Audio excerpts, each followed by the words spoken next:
পরবর্তী সরকার এর অংশ হিসেবে দেশে প্রথমবারের মতো আয়োজন করা হয়েছে জেলা পর্যায়ের স্বাস্থ্য প্রশাসকদের নিয়ে সিভিল সার্জন সম্মেলন। সোমবার সকালে প্রধান উপদেষ্টার কার্যালয়ে 2 দিনের এই সম্মেলন উদ্বোধন করেন প্রধান উপদেষ্টা ডক্টর মোহাম্মদ ইউনূস। উদ্বোধনী অধিবেশনে দেশের স্বাস্থ্য খাতের সমস্যা ও সম্ভাবনা তুলে ধরেন সিভিল সার্জনরা।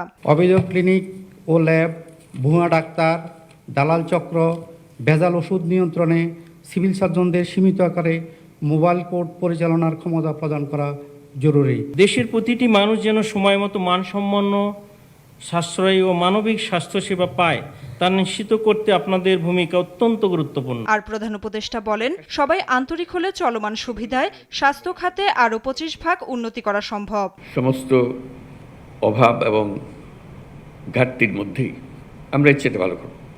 আমি একদম নিশ্চিতভাবে বলতে পারি স্বাস্থ্যসেবা 25% ভালো গেছে। শুধু এইটুকু চিন্তা করে আমরা এর চেয়ে ভালো করব। স্বাস্থ্য খাতের মান উন্নয়নে গাফিলতি ও ঘাটতি কমাতে হবে উল্লেখ করে তিনি বলেন, পরস্পরকে দোষারোপ না করে সবাই মিলে স্বাস্থ্য খাতকে এগিয়ে নিতে হবে। স্বাস্থ্যসেবা যে স্বাস্থ্যহীন সেটা আমরা সবাই বুঝি এবং একে অপরকে দোষ দিই, এর কারণে এটা হয় না, ওর কারণে এটা হয় না। দোষ দিলে তো স্বাস্থ্যহীনতা দূর হয়ে যাবে না। এটার প্রতিকার করতে হবে যাতে করে আমরা স্বাস্থ্যসেবা সঠিকভাবে করতে পারি।